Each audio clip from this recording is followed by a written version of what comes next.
are ready for a European fight. Ain't just smiling that Aussie grin, cause second seasons he always wins. We came through storms, we came through pain, while United fought Ipswich to stay in the Premier League game. Now it's the Morham's boys, but they look confused, taking tips from Arsenal on how to lose. This one's for the glory, the pride and the name. While Oi, get the checkbook out this summer. Hey, Florian! Oh, art thou Florian? I believe you're looking for a new football club, my mate. Hey, England, Manchester, Etihad, the Stade will be playing Champions League football next year, my friend. Yeah, how about you take a little 2-2 Ryanair jet from Leverkusen over to Manchester. We'll get you a nice hotel stay. Little 2-2 medical, £300,000 a week.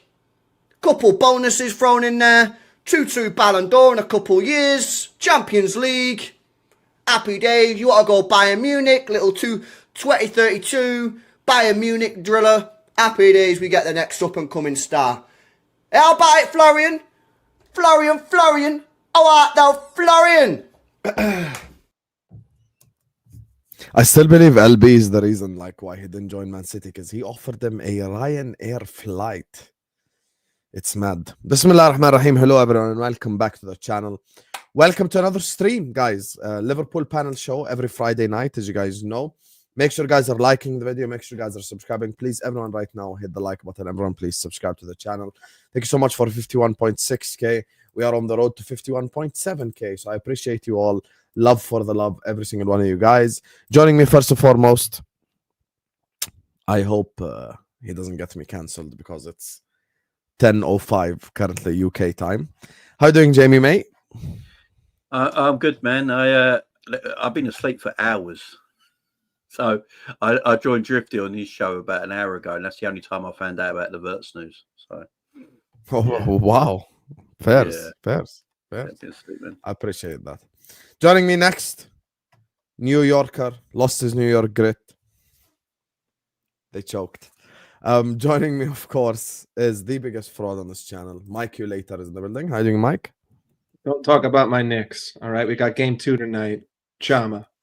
Secondly, on the road to 52,534 subs. Make sure you guys drop those subs. Make sure you guys drop those likes. And third, just big up everybody. Hope everyone's doing well. Hope you guys are having a good day. Let's just jump right into it. Let's go. According to Kmack sources, Julian Alvarez is available for 61 million. I want to know his explanation for that on this channel. They've been telling me about you. How you doing, Kmack? I am wonderful, and it's good to be right. Damn, okay. What I will say is this guy works his bloody ass off, and he does so much content. Hit the likes and subscribe, because I don't think he's had any sleep. I have definitely not had any sleep. I literally finished the Coppage stream and I went to eat and I was just about to nap, and then my phone starts blowing up like like what the hell is going on? I go look, Ornstein Bomba. I'm like, oh shit. Well, make thumbnail. It's just, yeah, it was a madness. It was a madness today. You get me. What I will say to the chat is stay humble. You know, in Gotham they put a bat signal in the sky. Do you put a Vel signal in the sky when you need a thumbnail? It is literally. Yeah, listen. There's one thing that's bothering me though. I've come to the point in my Liverpool fandom where I'm not gonna jump over the moon until the fat lady sings and I see the dotted line signed. I've had too many times. I've had too much trauma. I'm happy to talk about it, but we gotta keep it. We gotta keep the gas pedal on like 50%. Just lean back a little bit, wait for the dotted line to be signed, and then you can floor it. But all things are pointing towards that being an inevitability. But you never know, bro. You never know. Hey, if after all this he decides to not join, I think I'm gonna have to. I might have to quit. No. Anyway. It's done. This guy awaited confirmation when we don't give it, but today we're here to ask him the hard-hitting questions. Joining us, of course, coach, former player, football savant, man like Jerry is in the building. How are you doing, Jerry? On mute. Muted Well again. Well done. As per usual. So as per One usual. day you're going to come in without being muted. One day. Yeah, do you know what it is? I wanted to make sure there was no echo. I wanted to make sure Yeah. the production needs to be correct. But no, I'm happy to be on. Big up to everyone. Hope everyone's doing well. Make sure we're smashing the likes. I expect this to be a well-liked stream because Sam's been working hard today. So yeah, help him out, people. And yeah, let's appreciate you, brother. Appreciate you. Thank you. Big up to Akila, who sends in the first super chat. The stream says Richard having John at gunpoint for the money in 007. James Bond, you get me? The name's Richard Hughes, you get me? Pow pow. Big up to you, Akila. Thank you so much for the super chat. Listen, big up everyone locked in. Big up to Scraps as well. And big up to all of you guys, you get me? Like the video, subscribe.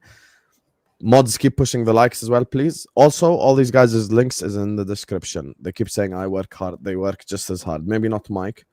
You get me? But you see, Jerry. He asked for it. He asked for it, so I gave it to him. But it's in the description anyway.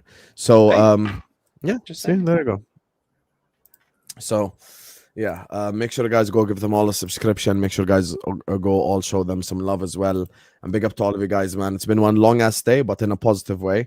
Big up all the mods as well in the chat. Keep pushing the likes. Let's rock and roll, man. Let's rock and roll. According to Fabrizio, here we go soon. Anyway, there's only one place to start, and only one place to start. Mike, you later. Florian Wirtz, my brother, talk to me. I mean, listen, we broke this down last stream. Obviously, we didn't have all this contextualization, and a lot of us were sort of in the position of, there's a high probability that he goes to Bayern, but let's just, dream a little bit and say that he doesn't. What would that look like?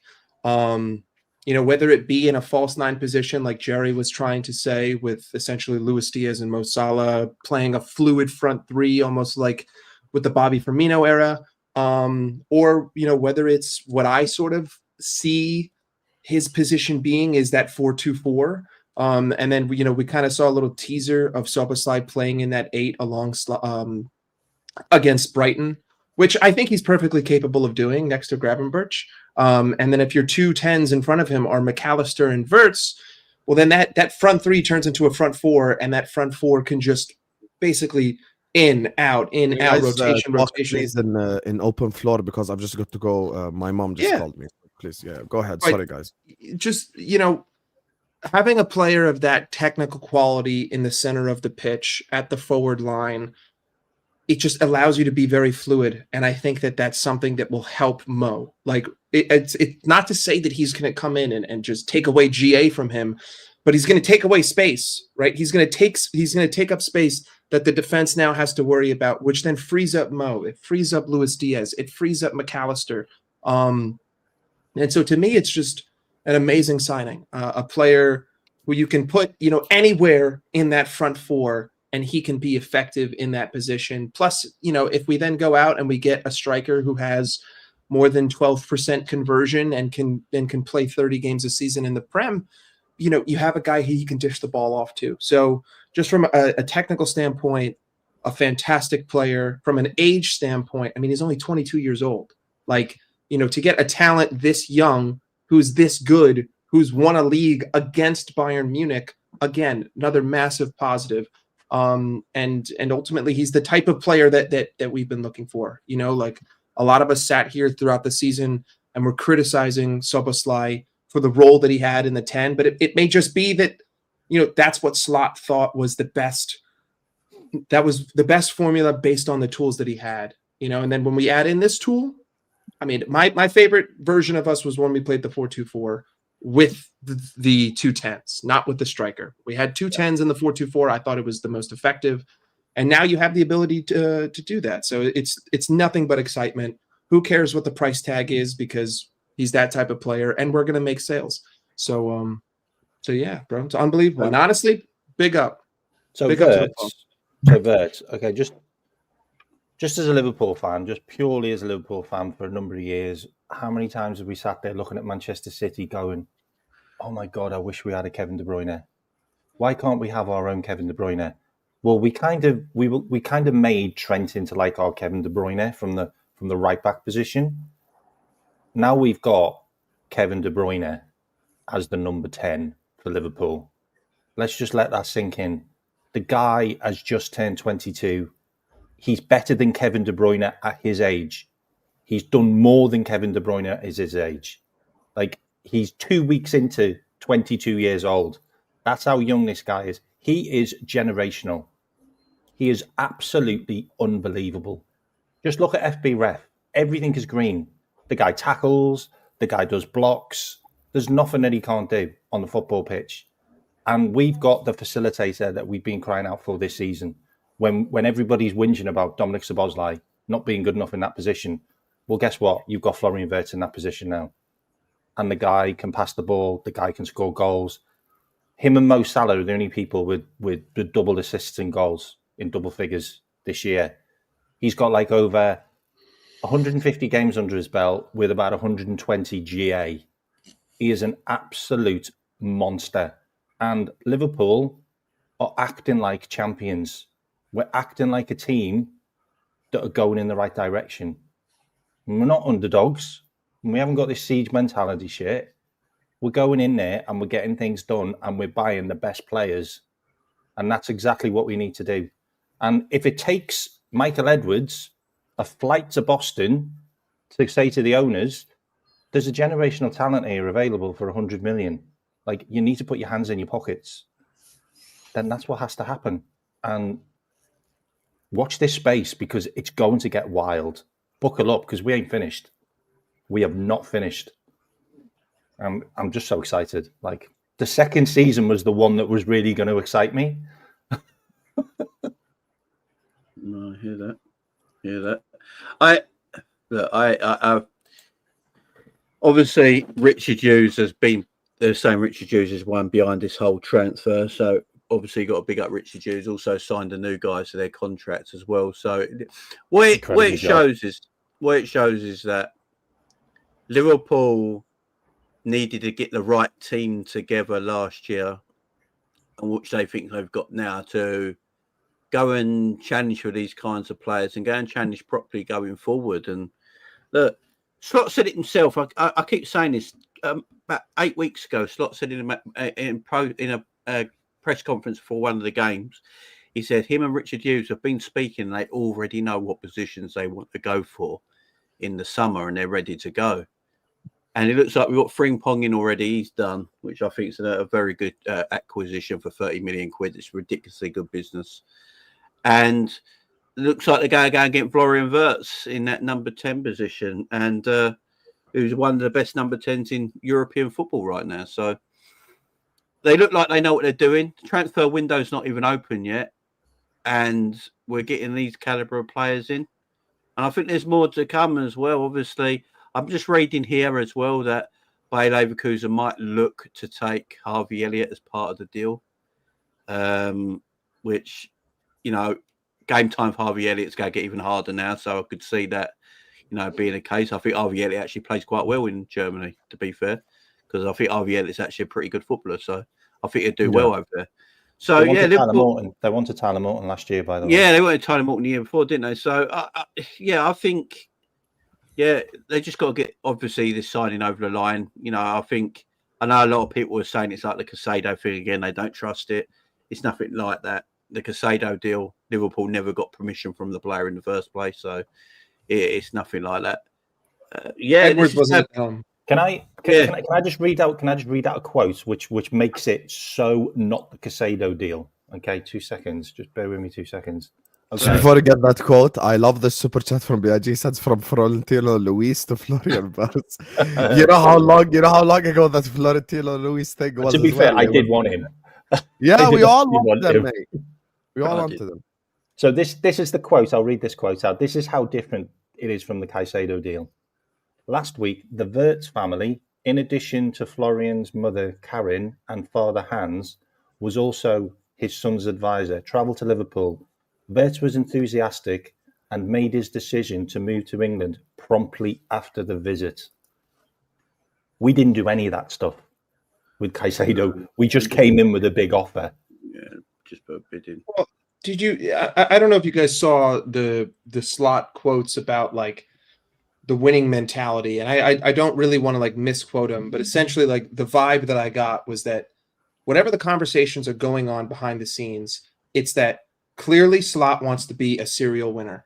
And I think that's the exact word that he used. That's the exact phrase, serial winner. And in order to do that, we have to make signings like these when we're at our strongest. So to see this type of business before the market even opens, these are just the acquisitions. That isn't even to say that we're not going to go out there and get more. I'm not going to say Ferraris, but more solid, pieces of solid players.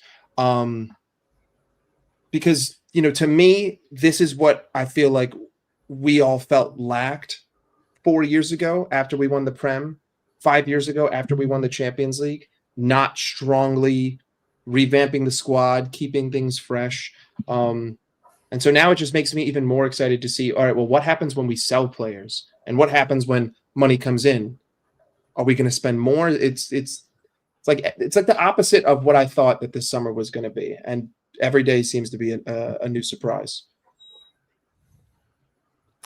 I think this is something that like none of us expected at all. It's literally one of them signings that has just like happened out of nowhere, to be honest with you. And I'm very happy that this is something that happened out of nowhere. Obviously, yesterday I read somewhere that they're going to meet in the mountains of Germany, and I immediately thought back to a certain Spanish individual who lives in the Basque region, where they met him in the mountains as well. So I was like, shit, PTSD. But I love the fact today, the Bayern Space guy, I don't know if you guys have been following his tweets. He came out and said Arne Slot's tactical analysis really like convinced him. The fact that he spoke to Arne Slot like helped in his training decision. center. Say it again. The like I even mentioned something about the training center and the fact that, they said that. Bayern, they said, Bayern's is like 30 years old and ours is new, and company couldn't formulate a sentence when Arne Slot was able to articulate what his vision was for the team going forward. I mean, we also have to remember we have no idea what Arne Slot's vision is. Like, he was forced to basically drive someone else's car this season, and he did a fantastic job. What's going to happen when you give him his own car? What's going to happen when you give him his own pieces? What's going to happen when his vision is realized? Because my God, mate, he's going to have Wirtz driving it. It wasn't, because legit, we didn't have a signing. We signed Federico Chiesa, and he played 6 games, and what, 2 of those are games that don't matter. Like, we lost, and people were still singing "Ole Ole" the whole time. So it's just nothing but excitement going forward, and it's amazing to see that the club's actually fucking backing somebody.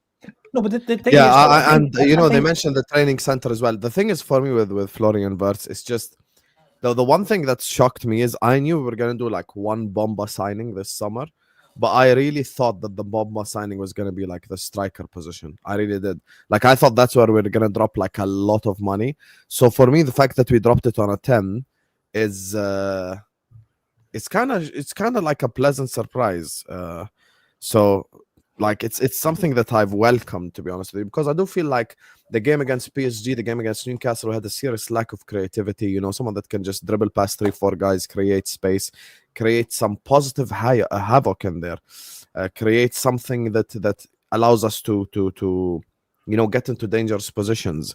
I think it'll be very interesting because Tom Little has been banging on about this whole like playing Szoboszlai and Wirtz together and having no striker basically.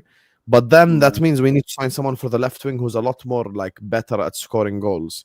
You get me? So I feel like there's so many different like pieces. We scored the most goals in the league. Szoboszlai. Don't do that. This is why people call him IQ. The problem is, stop looking at stats in a blanket perspective. When you say we've scored the most goals in the league, that's like literally, factually speaking, okay? One guy is responsible for 46 of them. That's not sustainable. We need something a bit more. We were only winning the games by even one if goal. Salah is our top goal scorer next season, right? Let's say he gets 30. Okay, no problem. Let's say he's, instead of 46 goal contributions, let's say he's on 35 goal contributions. You're misinterpreting the point of saying that we scored the most goals in the league. But we were winning most of the games by one goal, which is what Slot said. Like he said, like we were like fighting in games, like to win them. Yeah, and Sure. that's the So we need more goals to. we need win more goals, 2-0, 100%. 3-0. There's also a reason why Slot made mention of the fact that he played Szoboszlai in the number 8 role against Brighton. By the way, that looks like where Szoboszlai should play. Yeah. In that deeper Oh, role. you know who's been saying that all season? Yeah, Hi. he was our Hi. best player. He was our best player against Brighton, and then Slot sort of after the game said, "Yeah, maybe he should be playing 8 anyway. It's probably his more preferred position." Now, the only reason he starts to think about playing him back there is because he's thinking about buying a number 10.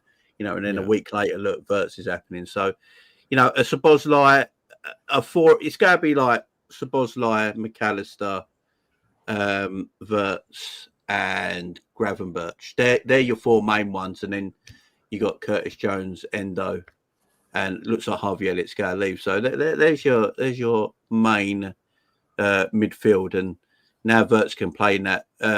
Wirtz will be your advanced player, but I don't see Wirtz being this false 9 thing. I mean, I've spoke about it as well. Maybe Wirtz is a false 9 thing, but listening to Slot still wants a bagman up top.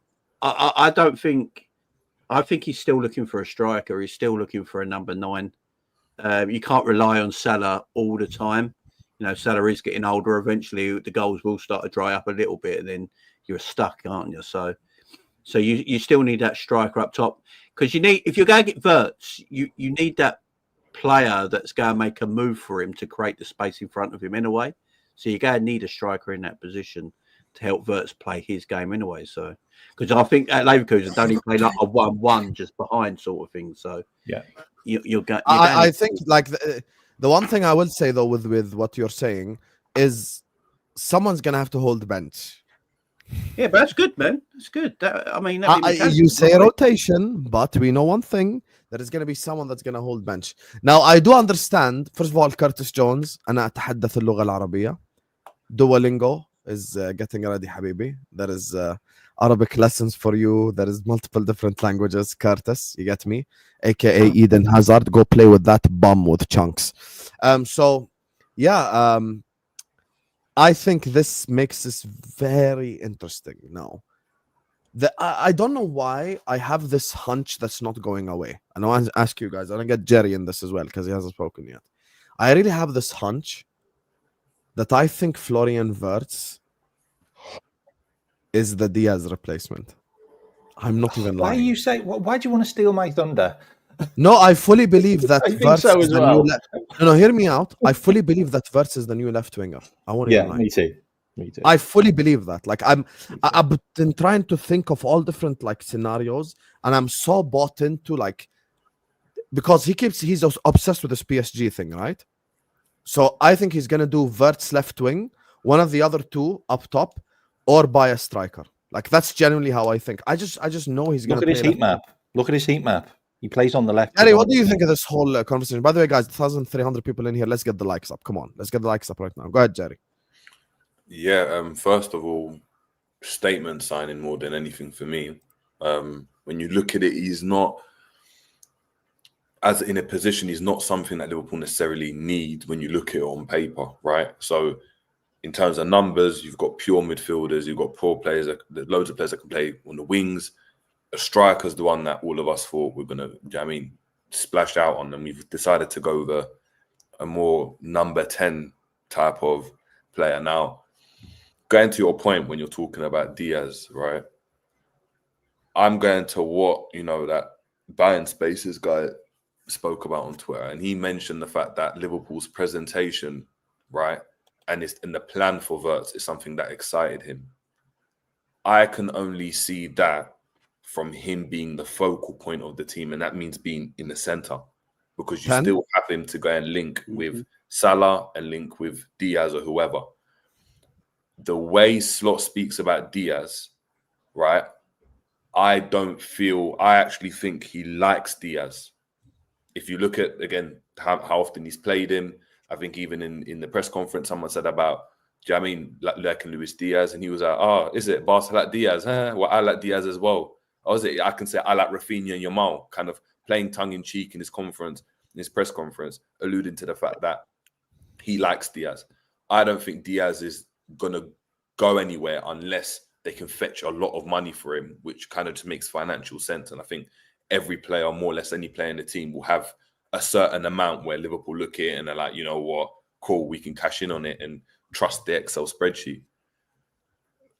Wirtz, though, again, I think he would just play centrally. But going back to the point, I just think it's a statement signing. I think for a lot of us, it's nosebleed settings, because I don't remember Liverpool ever pulling off something like this in my life. It's an interesting one. I always try to think, all right, why would Wirtz be the one that you splash the cash out? Because if you've got 150 million, right, and that's what Liverpool apparently. I saw another report that said Liverpool can say, yeah, 150, 100 million, it doesn't matter, we'll just spend it, right? If that's the mentality, I put myself, why wouldn't you go and spend on the striker? Like, if that's the problem you have. And then I look at the season and how it's panned out, right? And we speak about, you went to Zubimendi last summer, didn't work out, but he's got Gravenberch there. All the news of a 6 has died down. We've not been linked with any 6 properly, except right? Wharton, to be fair. There's been talk of Wharton, but that's not a link. That's just like, oh, Liverpool are interested in Wharton, or monitoring. Do you know what I mean? That's not interested. If you look at how we're interested in Kirkes, I've been interested in Frimpong with Wirtz. It's been really concrete. Do you know what I mean? Talks or concrete. Do you know what I mean? Info regarding that. So it's like, can I ask you a question, Jared? Because I feel like you're very objective when it comes to this debate right here. Do you think there's a world in which we go like, okay, Kirkes, Frimpong, Wirtz, and that's it? Yeah, and literally that was gonna be my point. Is Slot will look at it, although you're saying it's unsustainable for Salah to carry on, right? Slot's job, although he's looking future planning to a certain extent, it's always about, it's got to be the next game and the immediate future for next season. But then it's obviously the next game, the next game, the next game. He's looked at this season and thought, "Hey, we scored the most goals and didn't need a Nunes to be on form, and we didn't need a Jota to be available all season. And even Jota, how often do we see him dropping in deep to come and collect the ball? He opted to actually play Diaz, and as Mike alluded to, he probably looks at some of his best performances and say, that's when Diaz played there. And I probably want Diaz out wide, and I was forced to go and play him centrally because Nunes and Jota were rubbish." So you think Wirtz is going to be the 10 with Diaz on the false line? I think no. I think Diaz. I think Wirtz will either be centrally or he will play in Soboslai's position. So he'll either be as the number 9. Wirtz will be the number 9 and have the ability to just go wherever he wants, or he'll play as the number 10 where Soboslai is, because on the left and right there's more positional. You have to be positionally disciplined. Wirtz, for me, I'm just thinking about from Liverpool's perspective. If you're trying to sell Liverpool to him, right, and Bayern are well ahead in the discussions at that point, how do you sell it to him? Liverpool aren't going to go and give you more money than City. They're not going to go and, do you know what I mean, put you up in a house and give you, do you know what I mean, hire his dad as a flipping scout and do all of this type of nonsense. But what they're going to do is try and give him the world in terms of from a footballing standpoint, right? And the way you do that is by telling him, yeah, Salah's there, but you're going to be the future of Liverpool. You do that from the center of the pitch, whether that's, do you know what I mean, centric, whether that's up top, whether that's as a 10. Obviously, I don't know what's going to happen, but I don't see it. I don't see us going and signing a proper striker. If we do, it's one that's going to be like a Delap, that's opportunistic, that Liverpool can get over the line, that the payment deal makes sense, that necessarily doesn't start, and that probably has the minutes of Jota and Nunes in terms of what he did, and he comes off the bench and starts certain games, but Wirtz is the main guy. Jerry, there was one thing that you said about if we're going to splash this kind of cash, why the number 10? The thought process that I have is that if the club were so interested in Isak, right? Like, we know that there was definitive interest in him. Isak becomes unavailable because we all know that they're staying in the Champions League. And if they're in the Champions League, that means that you're going to have to pay X amount more. And then it just becomes an unrealistic number that just isn't, like, you're not spending 175 million on Alexander Isak. That just doesn't make any sense. With that being the case, we know for a fact that Arne Slot had an issue with the 9 or the 10 because of the amount of rotation that we saw with both of those positions. So if the number one option was an actual 9, he becomes unavailable. I don't see that. I don't see the club taking real concrete interest in any other 9 in the world when it comes to the comparables. I don't see them being interested in Ekitike. I don't see them being interested in Gyökeres or Sesko. Right. So this just tells me this was. But then I think about it, right? But this is what made me think about it. All right, cool. So if Liverpool they've decided, all right, cool, we can't get Isak and that's our number 1, so we're going to pivot to Wirtz, right? In a situation, and of course we're going to get him. So I'm putting it out there. I know the chat like to jump to conclusions. I think we're going to get him. But let's say in a hypothetical world, it didn't work out and he decided to go to Bayern because that was the discussion as of yesterday, right? He's deciding. What do Liverpool do then? Do they still go for Xavi Simons and try and play the same way? Or do you go for another striker? And that's where I think about it. And I'm like, oh, was this the plan? Is this a plan that has been set in motion from the season where Slot looked at it and was like, you know what? That's the type of forward I want. Because of how Diaz played, because of how he started to use Jota, because Jota wasn't playing as a normal striker. A lot of the time he was dropping really, really deep and Salah was left high. And if Salah stays high, and you need Salah to stay high, you need the guy, the connector, right, to be Bobby Firmino-esque. And when you go and look at the stats, as Kmack looked at it, he's Bobby Firmino-esque. You just spoke about him pressing as a monster. The fact that he's in the green for this, the fact he's creating chances, the fact that apart from Salah, he's got the most created chances in Europe. I don't know what stat it was, but this is what I've heard, right? So if that's the case, that's where I see him plugging in, because I don't see a situation where a Szoboszlai just ends up being just on the bench consistently and just coming off for minutes. I think you need his legs in there. I don't see a situation where McAllister's out of the team. No, he's not coming out of the team. Right? And I don't see a position where Grav comes out of the team right now because of how he performed this season. I think on merit, he decides to stay. So you look at it and you're like, all right, the only position I can see you going really playing, as to your point, is the number 10 position, right? But then Diaz plays as a striker, right? Or you get another striker in, but the striker's not going to be 100 million. Do you know what I mean? He's going to be a lesser striker, maybe what's his name? The Canadian guy. Jonathan David. It might be him on a free as an example, right? Or they look at it and say, like the dynamic in midfield, we can get another midfielder in, of course, when money comes in. But this is going to be our starting midfield, and we can go and play Wirtz in there. That's just a creative genius in terms of playing there. He's going to pick up pockets. He's going to get you goals. He might pop up on the left, but then Diaz comes in the right. When Salah comes inside to take a shot, he's on the right. All of a sudden, you just can't pick up this maverick a la Messi at Barcelona. Not comparing him to Messi, but in terms of how he's positioned in the team. So think of it like this, yeah? Think about this. And I know we're talking about, like, would you be happy if it was just that? Like, it was just those four players or those 3 players. David Ornstein did an NBC show, okay? And he named 7 players that Liverpool could move. And every single one of them, Liverpool can move.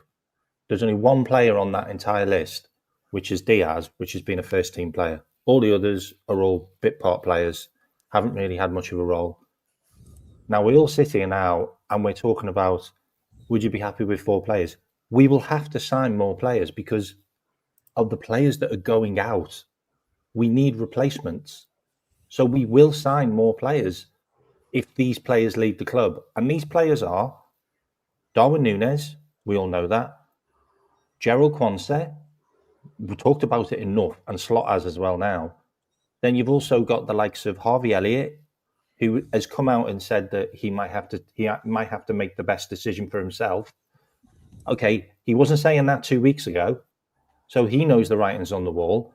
And when Slot was interviewed about these players, so as your mind changed on any of these players now that you played them, well, we've lost games with them in the team.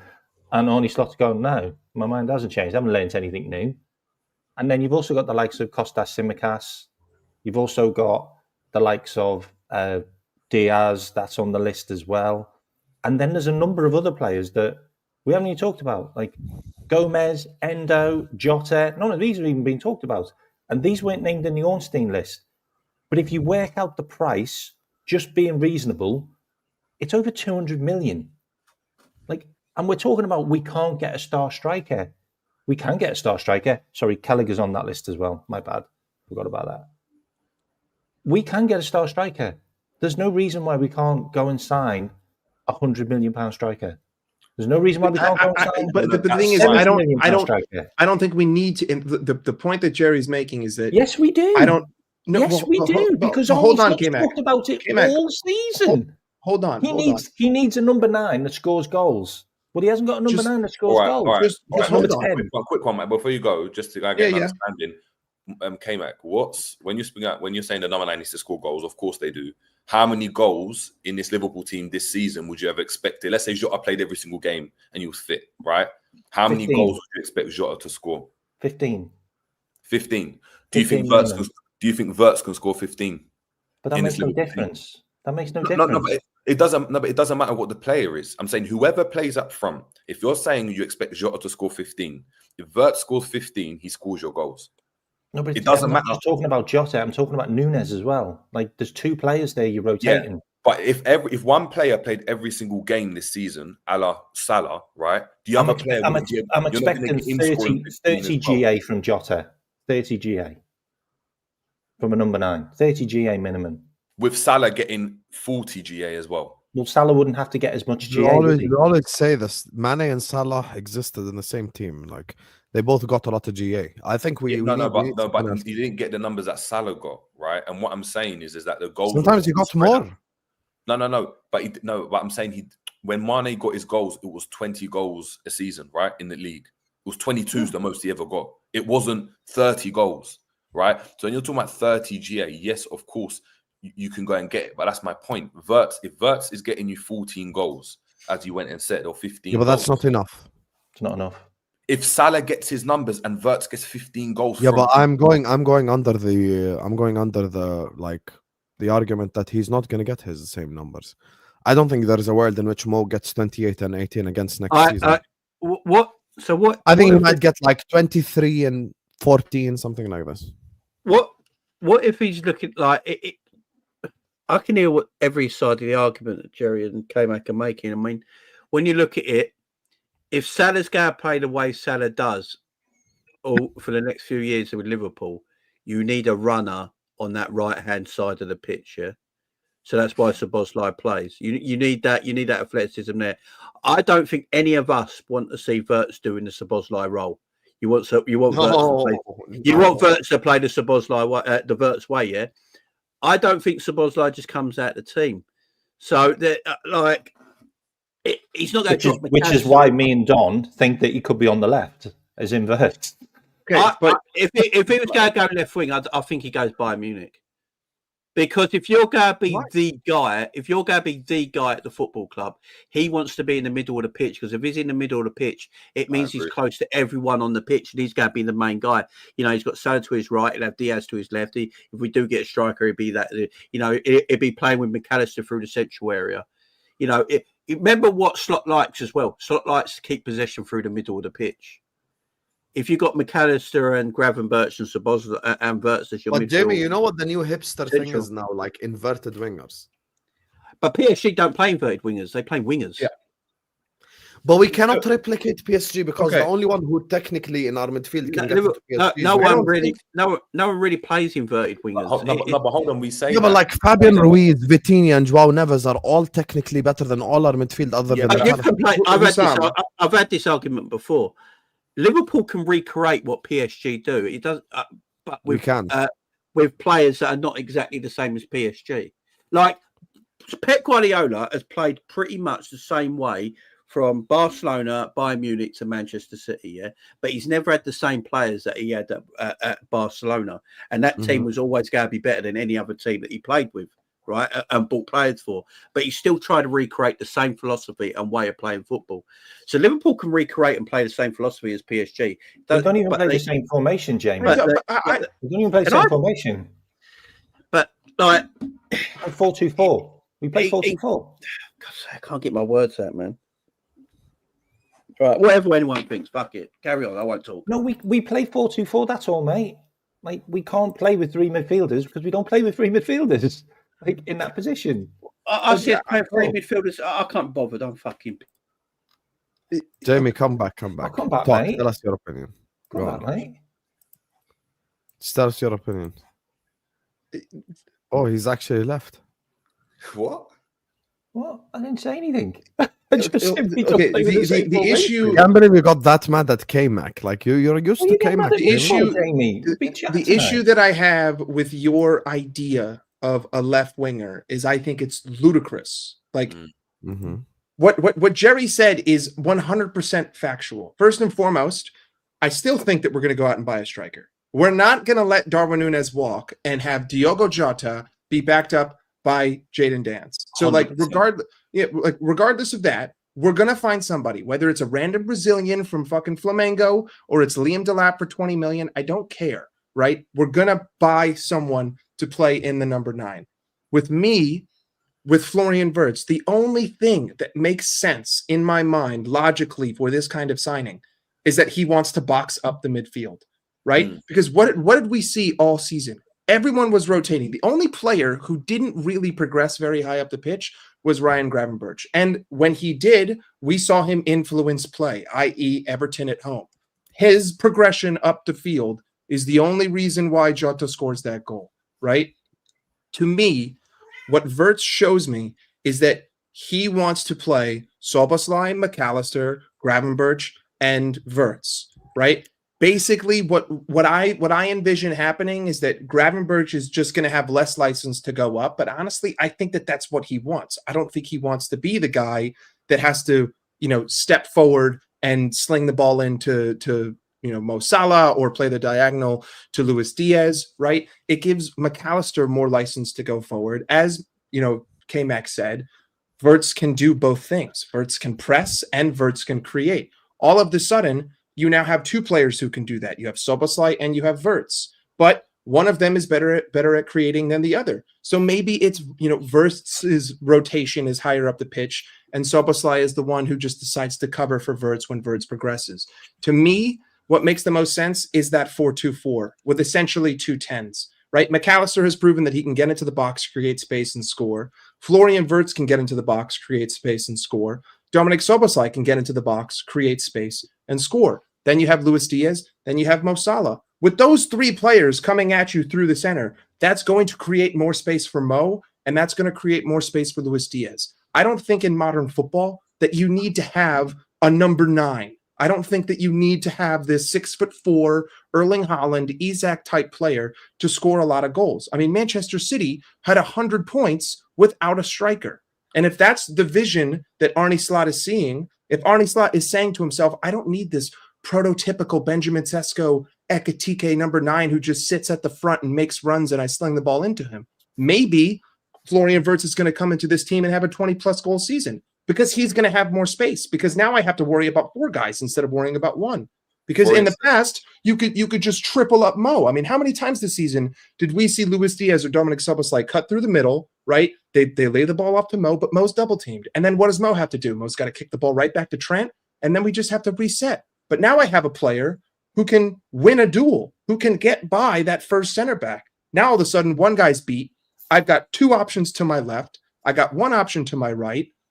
It's going to create so much more space. And to me, it's the epitome of modern football. And it could be, what Arne Slot's true vision is. Like, I don't need a number 9. I just proved that I don't need a number 9 because I have the world's worst fucking signing and a guy that doesn't show up because he's hurt all the time. And I still scored all these goals. And I know that you're going to say the Mo Salah accounted for 46 of them, and fair play. But that was out of necessity, right?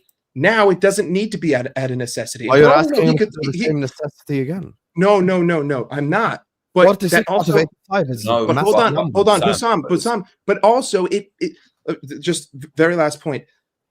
That isn't to say that Mo Salah needs to do that, right? But he was doing that without space. All of a sudden, if I add a new creator who can press, defend, pass, dribble, and score, that's 1 more defender that cannot occupy Mo. That means that regardless of what I need out of Mo, Wirtz can create more space for him. And what does Mo do the absolute best? When you give the man space, he fucking kills you. So Okay, to me, can I just say something? You're talking about PSG, right? We're talking Yeah, about I them wanna- as like No, the measure. I'm just talking about the way I think Arne Slot wants to play, based on the way Okay, that let we me- played this season. Okay, Based let on me our just, best let me just hand. break it down. I look at PSG. We got a better goalkeeper. Frimpong, Hakimi, Kerkez, Nuno Mendes, Marquinhos and Pacho, Konate and Van Dijk. No problem. You want to play Wirtz false nine? No problem. Put Wirtz in false nine. Salah right wing. Perfect. My issue is if I want to replicate PSG, I look at that midfield that can play out of any press, that can pass their way through any press. Even with Florian Wirtz dropping deep, Gravenberg, Szoboszlai are not good at playing out of a press. I genuinely believe, and this is not me showing favoritism, like I really believe the only midfielder that can actually play out of the press at a consistent level, in my opinion, is McAllister. Like I think that's the one guy. If I take out João Neves and I give them McAllister, they cook. If I take out Vitinha, give them McAllister, they cook. But if I give them Gravenberg, it won't work. If I give them Szoboszlai, it won't work. So we're kind of leaving out like the nucleus of the team, which is like the three midfielders who, to be honest with you, played out of every single press. Like they played out of the Villa press, the Liverpool press, the Aston Villa press. They keep the ball 100%. really well. Yeah, 100%. I think. Look, I think we're getting caught up on this. It's going to be exactly like PSG. Yeah. The only team that I've seen that are able to just go and play out the press like that were City's midfield when they had David Silva, and for that midfield was where you can't press them because they're going to pop you off the park. In the Premier League, you cannot play like that. It hasn't been proven. It's been very rare to have that. I think we've seen it. Arsenal moved towards a more powerful midfield. Even City have moved towards a more powerful midfield. I mean, when they won the league last year. Ultimately, what the midfield do, it doesn't matter. With Wirtz dropping in, it adds an extra body that can go and get up and down. Naturally now, with the width that Frimpong and Kerkez will be providing, your wingers have to invert, or the fullbacks have to invert. Someone has to come in the central area once you stretch the pitch, right? We want Salah, of course, in the what's it called, on the right hand side, and we want him cutting towards the box. We want Diaz out wide, but also be able to come inside the box if you've got Kerkez, or you can stay out wide and Kerkez can make the run inside. That's fine. Wirtz links everything together. That's why he would go and play as a striker. It's not necessarily about playing exactly the way PSG do, but what Wirtz gives you is the ability to go and float, to pick up pockets, to go and create in a way that, although Slot tried to play Diaz there, Diaz favours the left-hand side much, much, much more. With Wirtz, I think he's good enough to stay centrally a la Firmino. Whereas Diaz, when played centrally, although he did well, he naturally starts to favour that left-hand side and it starts to lopside. Hence why we see Salah all the way across that way. And again, as you speak about space, Mike, Salah, when he gets the ball, there's no space near him. Hence why he's having to drop deeper and pass. If now you've got someone centrally, right, that can go and pick up the ball, it now means that Diaz has more space. It means that Salah, because again, Gakpo's not on his toes, or Núñez ain't on his toes, right? And he's got the space to create. You've got Salah, the same thing on that side. And now you've got someone that links them together. You get a better Salah and you get a better Diaz. Everything you're saying, I'm 100% in agreement with you. The only genuine thing that I feel like will make this thing fail is the fact that I need one more other guy who could put the ball in the back of the net. That's Okay, it. but Can you give us a minute? Let's say everything you just said, right? Remove Gakpo and Diaz. Let's say our starting left winger is Rodrigo. So let's say everything you just said, but the two guys that are responsible for goals are Rodrigo and Salah. Rodrigo's numbers, but that's my point. We're speaking about Rodrigo, right? If you're going to talk about stats, Rodrigo's again fantastic player. Yeah, but you know the reason for that. Come on. Can you give us a minute on this? If you're looking at it, you're now banking and what the player is gambling on. Can I get Rodrigo to get numbers? And in the but we know he can do that though, Jerry. But you're taking away, Jerry. You're a football man. You're taking away the most basic move of a winger, which is cut in and shoot. If you play him on the right, yes, you're saying, of course, you're taking away cutting and shoot. There's also again, what Mane did, which is make that runs that way and score. Like there's been players that have played right-hand-sided winger or left-footed, left-hand-sided winger and been equally as effective with goals and assists. Ultimately, what it is, and I believe Rodrigo could do it, but a manager will be banking on that signing to come in, and I think I can get more numbers out of him. Slot will be doing the same thing with Diaz. He'd be saying the same thing with all these players, because ultimately we're forgetting the point of a coach, which is I'm trying to better my players. So any player that's coming, he's going to want to improve them. It's not this is the level and that's the level they're staying on. He'll look at Diaz and be like, now we've got Wirtz. Does that unlock Diaz? Does that unlock Gakpo? Does that unlock McAllister as an example? Does McAllister now, does he have more space? Does Salah now have more space? If Salah comes inside and Wirtz drops in, does that now allow Frimpong and Kirkis to get forward because you've got a narrow front three like we used to do and fullbacks that can bomb forward? It gives you so many options without having this archetypal number 9. That's, you have to play through him. And if you don't play through him, he's out of the picture, like we've seen with Haaland at times. Do you know what I mean? This season. And if he's out of form, you're having to try and move away from what your system is. And I don't disagree with anything you're saying. The only problem is I need consistent goals from elsewhere. That's it. Can you give us a minute on this? I think Wirtz will do that. I think that's the idea Slot has in his head is Wirtz is going to get us the goals and assists. Can you give us a minute on this? Can I? And I'm really sorry that Jamie left, by the way. Like I'm mates with Jamie. I don't really know what happened there. By the way. I listen. He's the one who's used to you more than anyone else. Anyway, that was a bit wild. Look. We play 4-2-4. Yeah, we play 4-2-4 all season, whether we liked it or not. We play 4-2-4. Yeah. What we have to do is we have to look at the 4 at the front. Yeah. Who have we got? We got Mo Salah on the right hand side. Mm-hmm. An incredible amount of GA. Yeah. We've just signed Frimpong, who pretty much plays in that position, by the way, and predominantly the whole of the seasons that he's been at Bayer Leverkusen. Just bear that in mind. He might not have been signed as a predominant right back. Okay, just bear that in mind. Then you've got the number 10. The number 10 we've had all season has been Dominic Szoboszlai, who everybody's whinged about and said doesn't give you enough GA, for a number 10. And then you've got Curtis Jones, who hasn't really cut the mustard in that position. We've just signed Florian Wirtz. He could be the number 10. Just bear with me. The number 9, whoever it's been, whether it's been Diaz, whether it's been Jota, whether it's been Nunez, hasn't provided enough goals. We all know that. Missed bagfuls of chances, hasn't been able to put the ball in the back of the net on a regular basis. Number 9. Bear in mind the number 9 position. Then the left-hand side. It's been Diaz and it's been Cody, and they've both provided all season. No problems with the left-hand side. However, if Barcelona want to offer 80 million euros for Diaz, he's getting sold, whether we like it or not. Okay, he's been talking about it. I agree with that take. His dad's been talking about it, and Barcelona normally get their men. Okay, just saying. I agree with Hussam, by the way. Wirtz could play the left-hand side because he's played the left-hand side for the last 2 seasons and he's floated.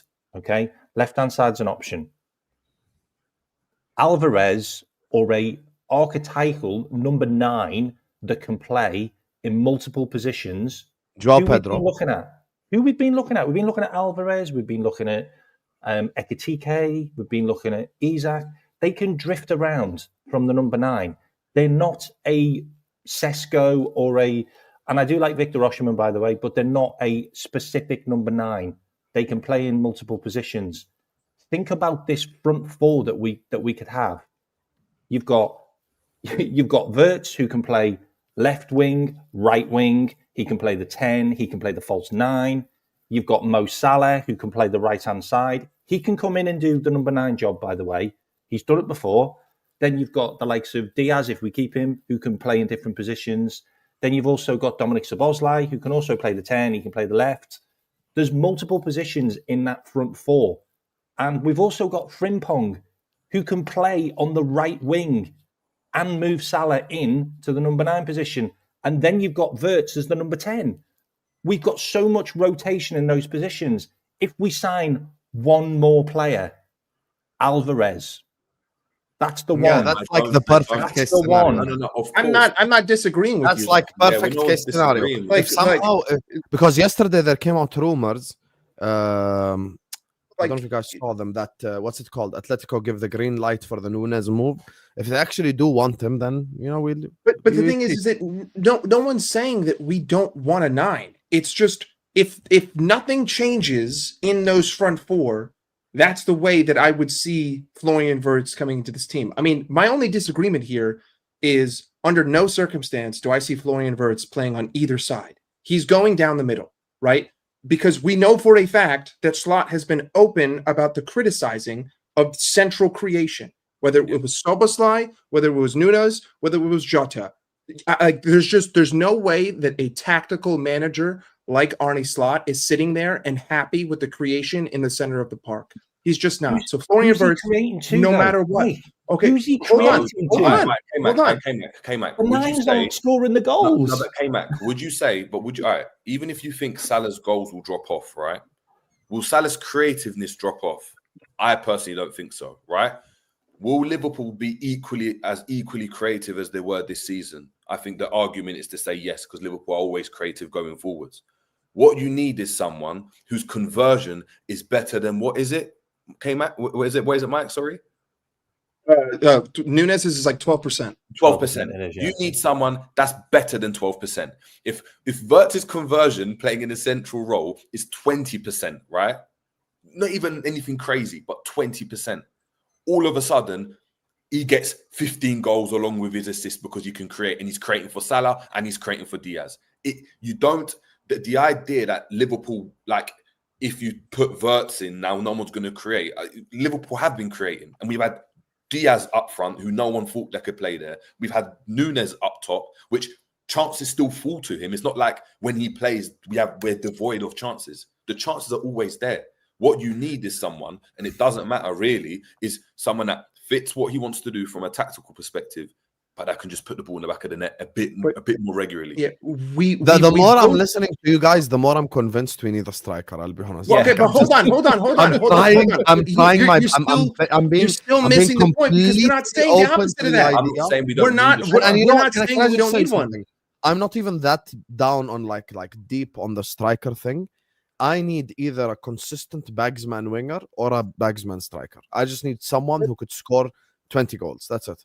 The only point that me and Jerry were making was that given the team today, this is what we see Florian Wirtz doing. Like I said before, I still think that we're going to go get a striker. I don't think that we're going to drop 120 million on one.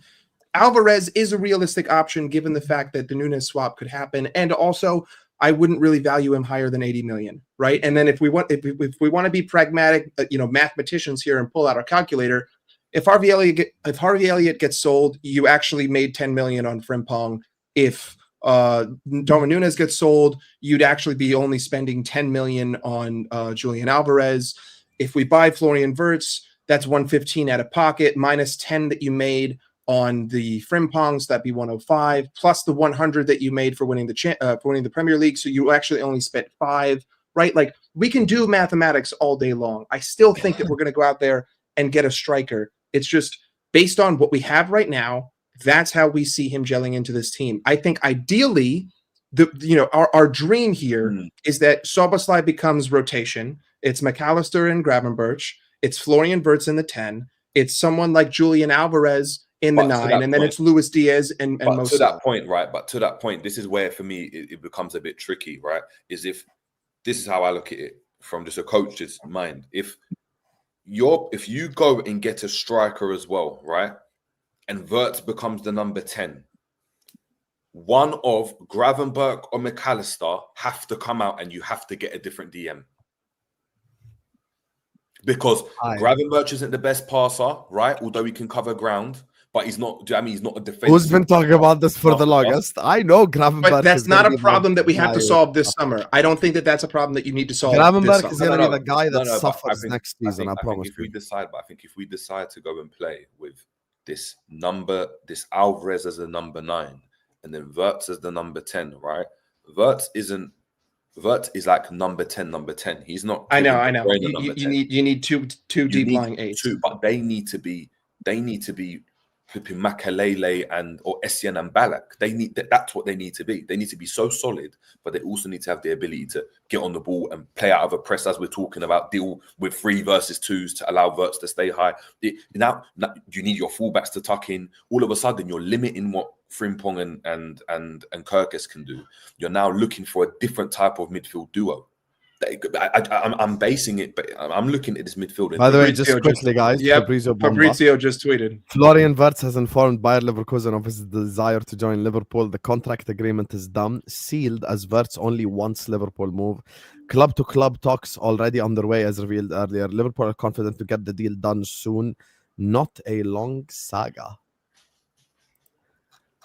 Whew. 2 days. Hey? Listen. I still think. Can I just explain one thing quickly? Oh my God! Okay, it's happening. Everybody stay calm. What's the procedure, everyone? What's the procedure? Stay calm. Wait. Everybody calm down.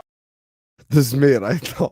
I mean, it sucks. It sucks that I have to wait 4 fucking months. Like, I gotta sit here for 3 months not watching football, and I gotta like stew in the idea of what Wirtz is going to be, and then now this just creates so many new narratives for the whole fucking summer of how are we going to play, what are we going to do, and like the door isn't even open yet. Last day of the transfer. No. Kmack. This is like this is a exciting anxiety. Like this is the good preseason. Yeah. Habibi, don't worry, you'll watch it. This is the exciting part, right? Like in the US, don't worry. Habibi. Well, actually, that's not true. Liverpool aren't coming to the US this year.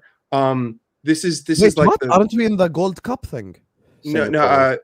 Not like AC Milan, bro, in the US. Yeah, the clubs coming to America, I think, are United, Arsenal, and one other one. Liverpool's not coming to America. They have for like the last 4 seasons. I don't really blame them. And we're going to Japan and Singapore. Yeah, because we have a fucking absurd following in Singapore and in Japan. Huge. When I always say people are global because East Asia, they laugh. You see this? Absolutely massive. Don't stay until we finish that ball. Liverpool sold out. Liverpool sold out like an 80,000 seat stadium of only Liverpool fans in Singapore.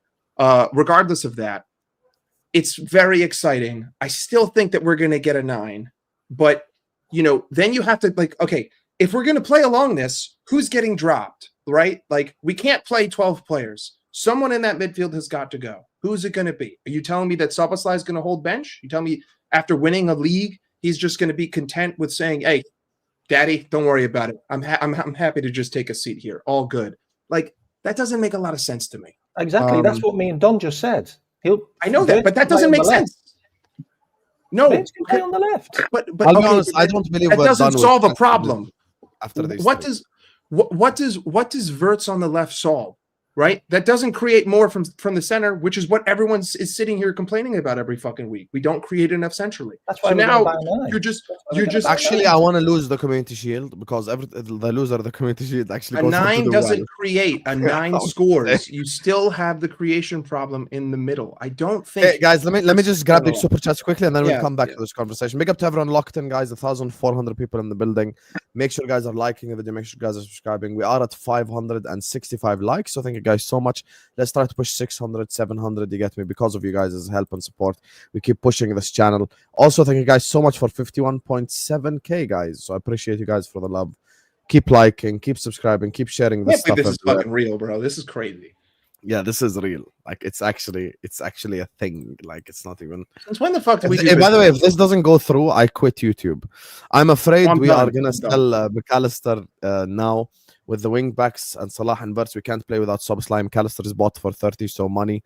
Mac 10 needs to stay. Wouter, the simple response to this is, even the articles that have been linking McAllister to leaving Liverpool Football Club, it's always been 100 million and Real Madrid are not going to pay it. 100 million and Real Madrid are not going to pay it. So I think we will demand quite a massive fee for McAllister, which I don't know which clubs will be willing to pay it. I'll be honest with you.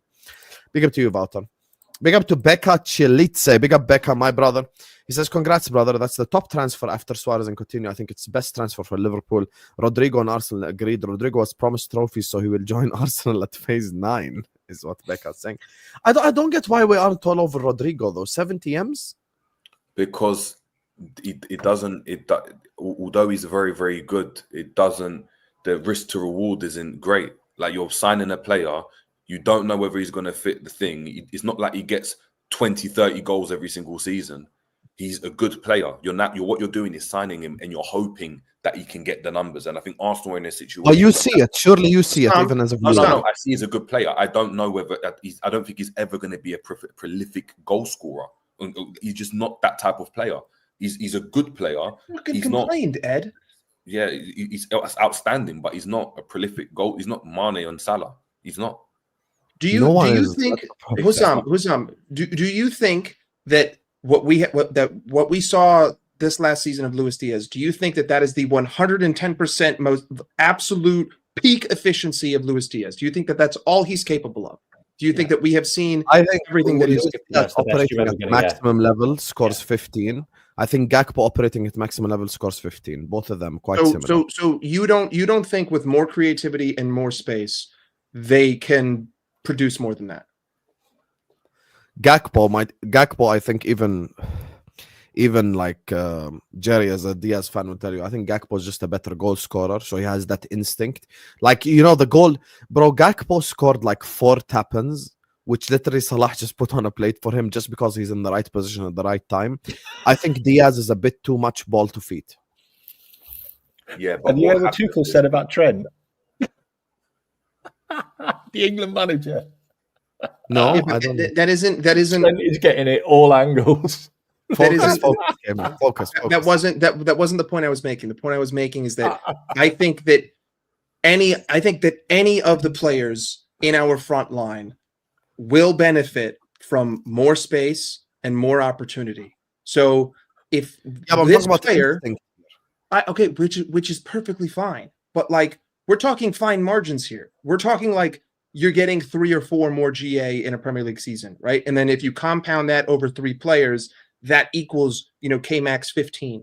Or if you compound that over 5 players, and each of them score 5, that compounds to that's taking into accountability that Salah gets 28 again, which I don't think he's gonna do. And you can't put that pressure on Salah. You can't put that pressure on Salah every single season. I don't think I'm not asking you to, but you just relieved a lot of pressure by buying someone like Florian Wirtz. I agree with you. We're gonna get more goals with Wirtz in the team.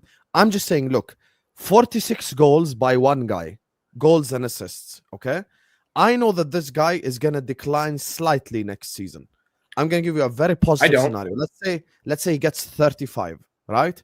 35 GA. Forget Gakpo and Diaz. We keep arguing Gakpo and Diaz. Guys, they're both good. The problem is the other two. The problem is Jota and Nunes. That's the issue. The issue, we keep talking about getting rid of one of them, and we're buying. I like Diaz. I like Gakpo. This season, both of them have had very good seasons. I like them both. I don't have a problem with either of them. Jota is never fit, and he's not as clinical as he used to be. Nunes, the less said about him, the better. That's the fucking problem. No, but we're gonna buy a striker. We're buying a striker. We know that. That's the argument then. You just turned around and said, if we buy him, who's moving out the team? All right, that's my point. Moving out the team. But that's the reason, right? Is I don't think any manager in world football. I don't think any manager in world football would look at Diaz and Gakpo, right, and say, yes, we need to get rid of them to bring in one player. Because if you're bringing in Rodrigo for 70 million, you're telling Gakpo you're second in command now. That's what you're telling him. Right now, that dynamic has worked this season, as we've spoken about. So left wing is sorted. The only way you go and get rid of any of them is if a big offer comes in, a la 85 million for Barcelona, whatever. That makes sense. And then we'll deal with it when it fucking comes. We'll deal with that when it happens. But right now, I don't think that's the plan. I don't think that's the plan for Liverpool, right? The 2 strikers you're talking about, right? The midfield, has worked in a way that has been so productive. I don't think the manager tinkers with that too much. Again, I can't see that. I don't see Liverpool buying a midfielder for 100 million and saying, yeah, actually, McAllister, you're going to sit on the bench, or Grav, you're going to sit on the bench because of how it worked, right? So I don't think that's moving there. It's the 2 strikers up top. If you're bringing in Wirtz, right, that's the only position I can go and see him playing. I can't see a situation where, even if we buy a striker, where of course there'll be times where the striker plays, but we're not going to buy an Isak that has to play every single game. It's going to be Jonathan David. It might be a Joao Pedro. It might be It might be a striker that gives you a different option, right? That has better conversion. So when you're bringing on a Nunes, this guy might score. A la when we had Origi and he was doing all right. But a striker that goes and can provide you goals, right? So if you have a player like, or if there's an injury, you can go and play and provide you goals. If you've got that player there, you can then play a Wirtz that has the freedom to do whatever he wants and ideally link Diaz and Salah, which then enables us to create even more chances. I hear it. Wirtz that can score. And then if it's not working in certain games, Diaz is having a rubbish game, you might go and put a Wirtz out wide, but then all you do is you put a striker on that gives you a different option. But I don't think Slot wants... I'll tell you my unpopular opinion in a second. Here, I'll come to it.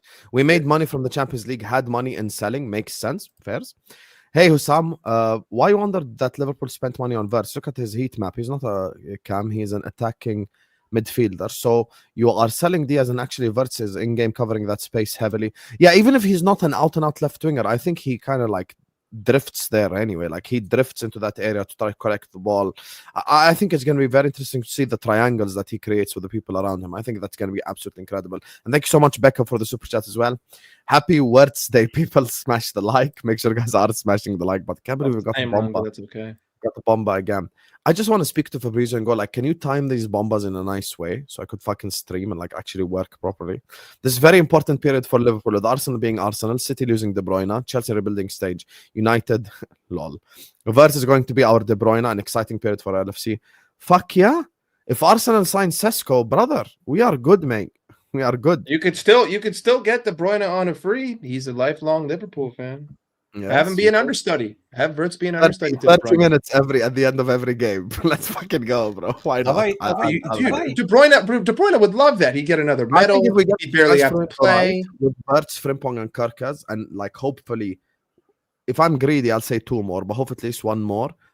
I think we're like, I've already sang today we're gonna win the league. Like I'm just very fucking confident this time. So we're buying a striker. We don't have to continue this. Did I tell you this is not our transfer? Did I tell you who plan B and C were? Because Ornstein's already said our plan B was Eze and our plan C was definitely De Bruyne. But this is what I don't understand. And you look at those roles, I don't think Liverpool. If Eze is the plan B, right? He's not 100 million, right? So Liverpool aren't spending that. So what? Who else are you? This is my point. It's like the Wirtz. For me, it seems as though it was either only going to be Isak or Wirtz, as Mike said, and you pivot. So if you can't get that, you pivot. But it means the way you go and decide to go and play changes. I think Isak was obviously amazing. I don't think Liverpool go and get Isak type 2, which is just a B-Tech version of Isak. Exactly. I don't think Liverpool go and do that. I think if you're going to go and get a striker now, it's someone that's completely different, that gives you a different option. It doesn't make sense to have. No, I'm with you. By the way, I'm with you. It's Liam Delap for 20 million. Banging on the drum of Julian Alvarez, because that's the one guy. Bro, Jerry, everything that you've described is literally Alvarez. Like you've described. I think Alvarez is more. But I think Alvarez is more Wirtz-esque than a striker-esque. I think if you're having an Alvarez, but then that's how you can replicate the everything that you're talking about. That's the 4-2-4, mate. That's the 4-2-4. Wirtz and Alvarez. Yeah, in the same team, 100%. But here's the but the. By the way, you know what would happen then? Alvarez would be the one playing off the left.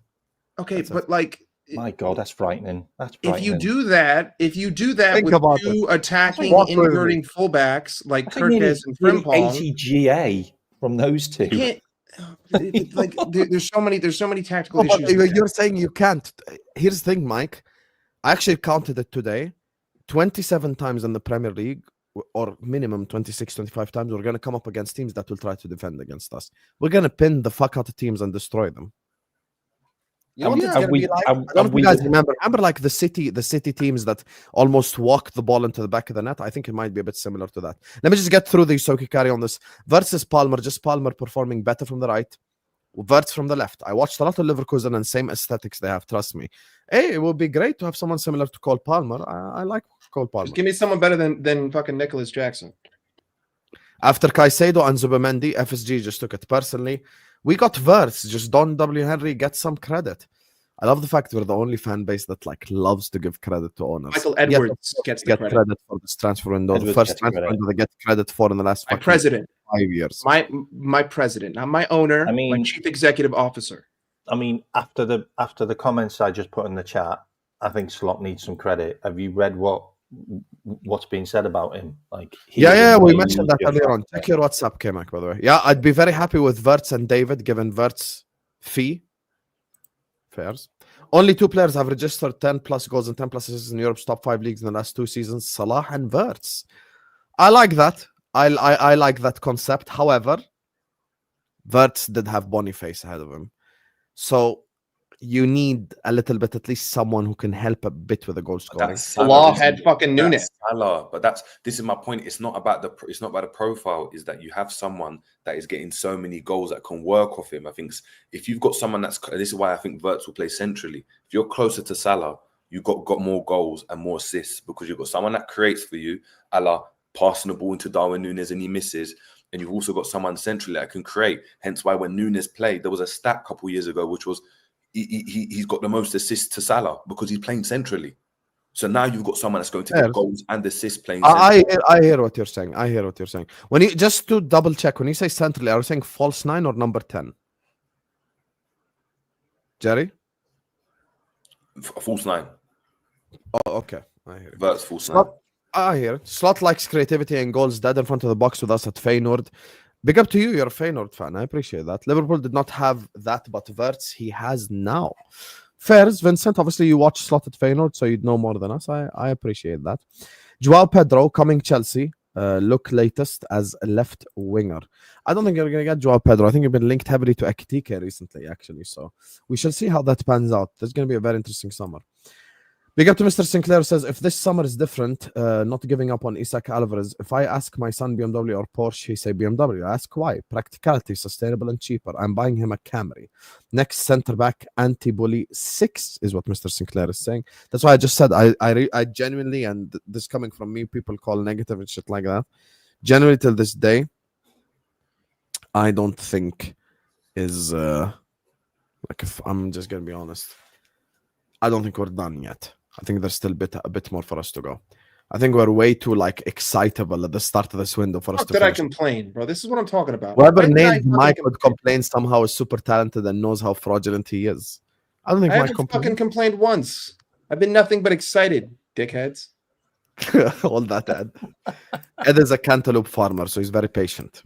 If Konate doesn't sign a new deal, should we sell or bench him for the whole season? Players seem to use the club to develop and go on a free. I don't think Konate is using us to develop and go on a free. I think Konate is demanding 200 grand a week, which you get me. To be fair, he probably should be on that. Yeah, he's earned it, to be honest with you. So yeah. Big up to Morten Pedersen. I'll read your second one first, because it's so we can go back to the first and actually discuss it. I don't want to sell him, but I wonder if this might be something the club is thinking about. He's referring to this. Could it be that Liverpool is considering selling McAllister to Real Madrid using Szoboszlai alongside Gravenberch and Wirtz in the 10 role and then buying a striker? I'll tell you my unpopular opinion now. I think the midfielder in danger is actually Gravenberch, not McAllister. That's genuinely what I think. I know you guys might be really upset at it, but that's genuinely what I believe. Because if we're talking about technique, passing, creativity, playing onto the press, yada, yada, yada, yada. Macca's not going anywhere. Yes, I don't think Macca's going anywhere. And I think Macca's a different 120 minimum. 120 minimum. And I don't think Madrid are going to pay that either. Real Madrid have got other issues. I don't think anyone's paying 120 million. Big up to Mr. Sinclair. Says, I'm biased on one thing. Isak had Virgil van Dijk on thin ice this season. Assist versus Bitters, Suarez and versus LFC, the turn, pass, Van Dijk and bang. Torres versus Sunderland away. Isak does it all low blocker space. Obviously, an absolutely ideal scenario would be Wirtz and Isak in the same team. If we've got Wirtz, Isak and Salah in the same team, we're going to score 6 million goals next season. We're going to break every goal record known to mankind in the Premier League. That actually will be unfair. At that point, I would play Mike Das left wing and we'd be good. It does not matter. Hey, I'm quick. There you go. Pay some power. Better than our left wingers then. Big up to Ryan. Ray, make no mistake. I will not expose DMs, but you're the same person who messaged me yesterday. I hope we pull out. He's going to Bayern. You did not believe Ray. Arne Slot is my hero in life. Arne Slot makes me happy. Whenever I feel sad, I think about Arne Slot and I become happy again. Arne Slot makes me confident. Please don't get too confident. We know what happens when you do that. Arne Slot gives me reassurance. I just want to be like Arne Slot. So bald. Yeah, just shave your head, mate. There's always a way. There's always a way. You get me. So shave your head. It's time for some bald Ray action. That's how I stumbled across your channel, mate. When I cut my hair for Bellingham. That's how I stumbled across your channel, mate. Yeah, many people did, unfortunately, at the time.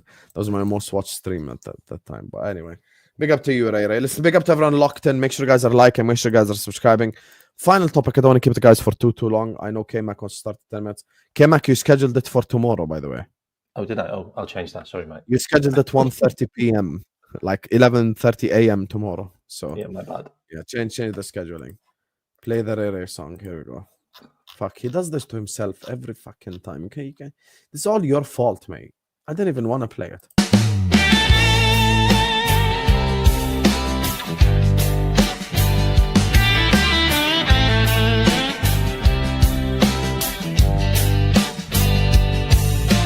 Ryan in the stream, acting all fly. Flexing in the chat, trying to catch an eye. Superchats dropping, contradiction king.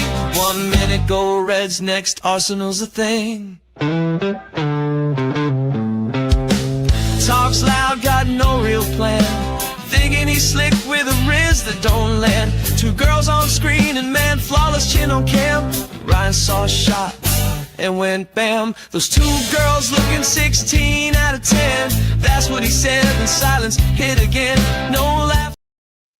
There you go, just for you, Ed. I didn't even notice. Getting ready to fly from New York to the parade, and Wirtz News makes me feel like I can fly there myself. You'll never walk alone. Hey, you get me? Don't actually be the pilot, you get me? But I appreciate you for the super chat. Thank you so much, my brother. You get me? I know you enjoyed that, Ed. I appreciate you.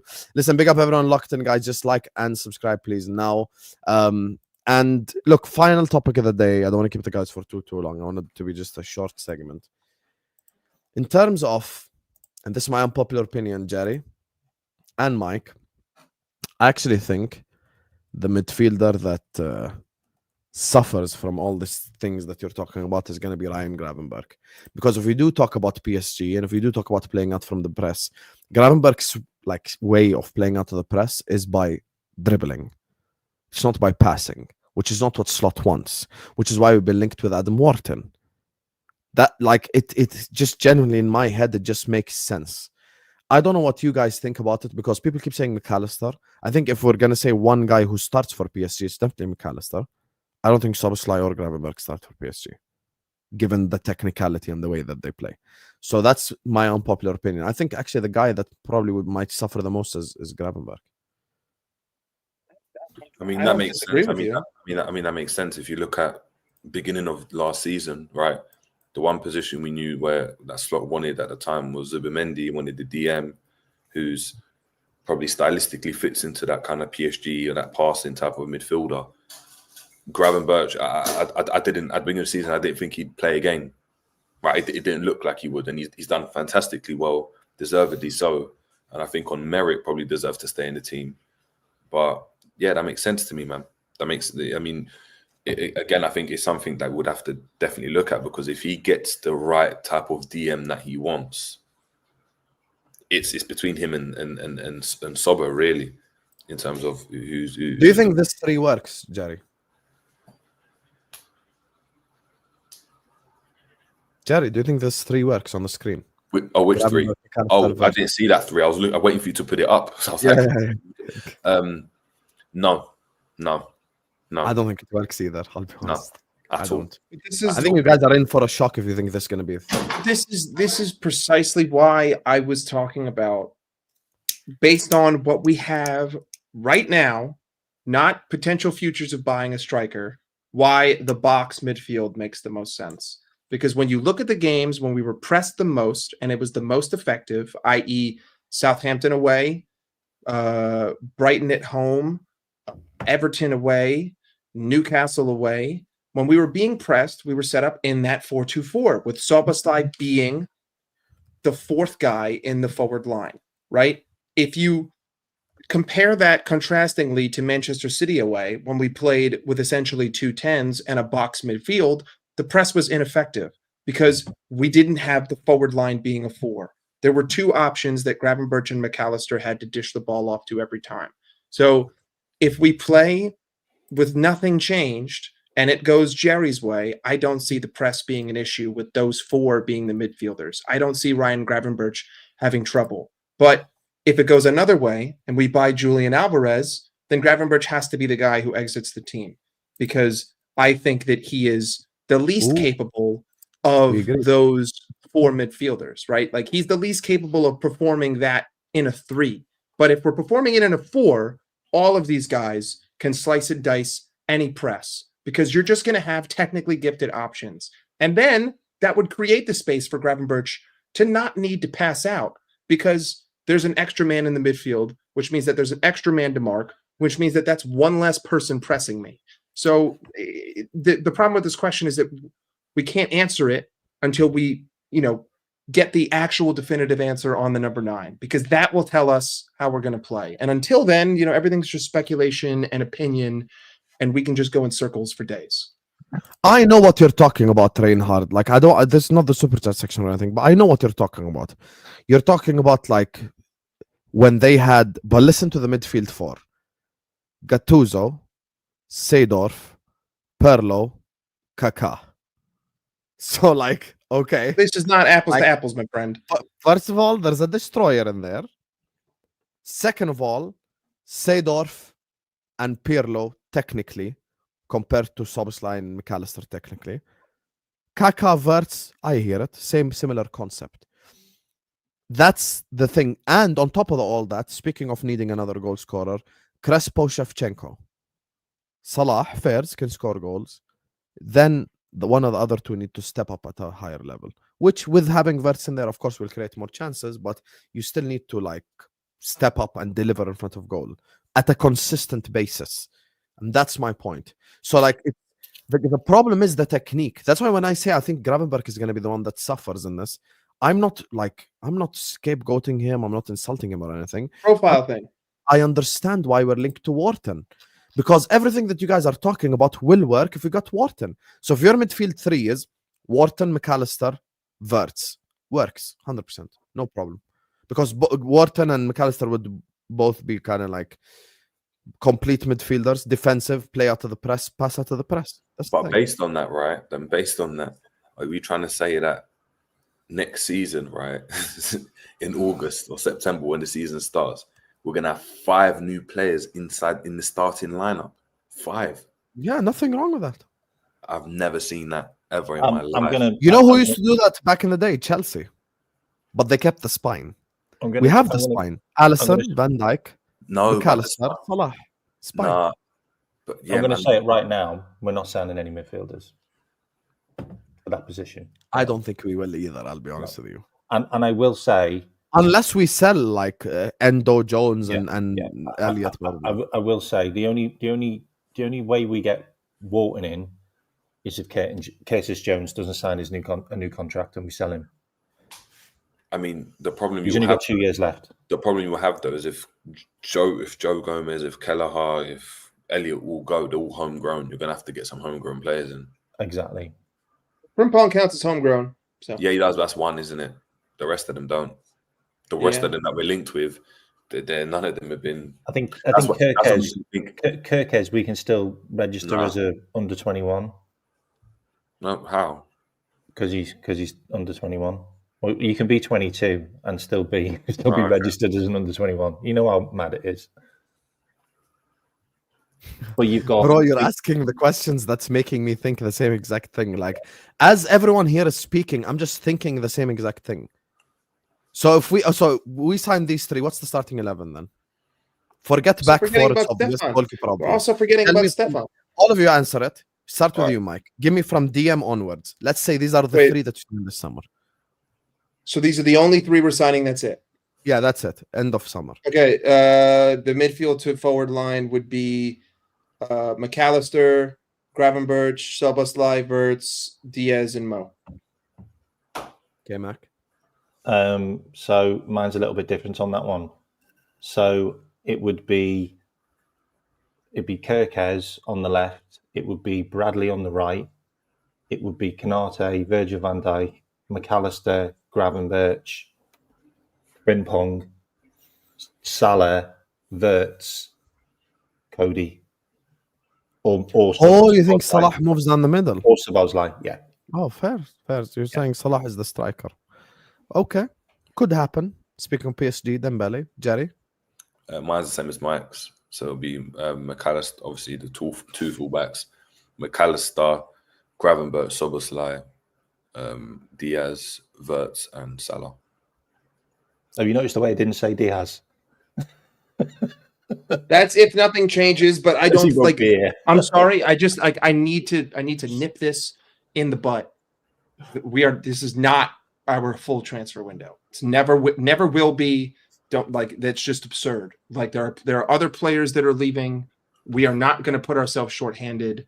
We are going to sign more. Now, you can have debates on the quality. You can have debates on the price tags, but Kerkez, Wirtz, and Frimpong is not going to be the entirety of this because we're not going to let Darwin Núñez go and then not buy a striker.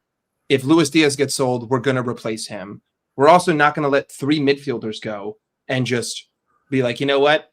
We're fine. We don't need those 3 guys. We're not going to let Curtis Jones and Harvey Elliott go and just only sign Wirtz. That doesn't even include Tsimikas as a possibility. I mean, you could go Tsimikas for Kerkez like for like. You could go Frimpong for Trent like for like. But that still leaves you one man down. And I don't think that we're going to have one man down. And I definitely don't think that we're going to go one man down to bring in someone who was on loan for all of last season for Arne Slot to then go back to, I need to assess his abilities and see if he's ready for the team. He knows his abilities already. Yeah. Like we're not going to do that. So like at minimum, I think that we'll get one more player. I just don't know who, and I don't know what position. But my inkling says a number 9. The thing is, when you say like Kerkez, Frimpong, I already know we're trying to pin teams down. Like already know the thing is obvious. We're trying to create triangles on the left-hand side, triangles on the right-hand side with midfielders and whoever the fuck is down the middle running like in the penalty box. So I'm gonna go McAllister, Gravenberch. I'm gonna go Wirtz on the left. I'm gonna go down the middle Diaz if he stays. On the right Salah, and in the 10 Dominic. That's my honest answer. I forgot about center back. Like there's just so many fucking positions. By the way, you know what? You want to know something, Mike? Maybe that's why we're moving like so early this time. Like it's quite. Because we have so much to do. Like because we have so much to do. It's not one guy. Like in 17-18 we did Fabinho early. This time we're doing 3 early. Like that's. I think it's because of the club. I think it's because Slot feels like he has so much to do. So it's like, okay, if I have all of these, I want to get my top 3 done ASAP. And then what that tells me is that they have a laundry list of preferences for number 9 with no clear favorite, and they have a laundry list of center backs that they have in line with no clear favorite. So it's like, to me, the 9 and the center back has been prioritized as I'm going to get the best available. Whereas the striker, the left back, the 10, the left back and the right back are, I need this person under all circumstances. So get that done as soon as possible. By the way, just quick note for everyone. If we sign Alvarez and Wirtz, we're going to win the fucking quad. I just hope everyone knows that. We still need to replace. We still need to replace Joe Gomez. Joe Gomez is not going to be here. Can we just go with the Premier League and the Champions League for now? That'll do. We need another center back because Joe Gomez is leaving. I don't think Kwanzaa's going anywhere. And you still haven't fucking figured out the Konate contract. And we just had this whole fiasco go with Trent, which might actually be a blessing in disguise of a wake-up call to the ownership of, we're never doing this again, ever. We're never allowing a player to get below 12 months ever again. So no, that's never. There's a lot. There's a lot of shit that needs to be figured out, and that would lead to us being so, let's just say, manic before the window even opens. Someone just put it in the chat. Scraps, you're just consistently a very angry person, Scraps. How many bombas is Fabrizio can you going to just tweet in one drink day? some green tea, have a spa day, relax in the pool one day? You're very angry, Scraps. Have you subscribed to Kmack, by the way? Scraps. Have you made up with Kmack, you fucking fraud?